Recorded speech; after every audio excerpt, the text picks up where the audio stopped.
গত বছর উঁচু এলাকাতে বন্যা হওয়াতে আমাদের হাজার হাজার হেক্টর জমির ফসল আপনার বিনষ্ট হয়েছে, আমাদের রাস্তাঘাট বিনষ্ট হয়েছে। এই চ্যালেঞ্জ মোকাবেলায় আমাদেরকে অবশ্যই ঐক্যবদ্ধ হতে হবে।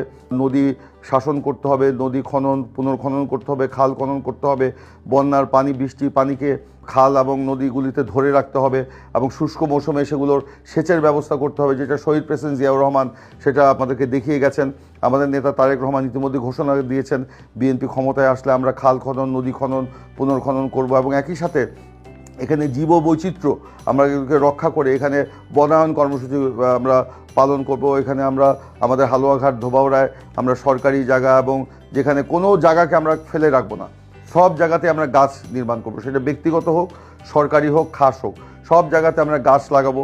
সেটা বনজ গাছ হতে পারে, ফলজ গাছ হতে পারে, শাকসবজি হতে পারে, যাতে এইটা দিয়ে আমরা আমাদের অর্থনৈতিক উন্নয়নের দিকে আমরা এগিয়ে যেতে পারি এবং একই সাথে এই আমাদের যে জলবায়ু পরিবর্তন সেটারও যেন আমরা চ্যালেঞ্জ আমরা মোকাবেলা করতে পারি এবং আমাদের যে বৈরী আবহাওয়া আছে সেখান থেকে যেন আমরা জনগণকে আমরা রক্ষা করতে পারি।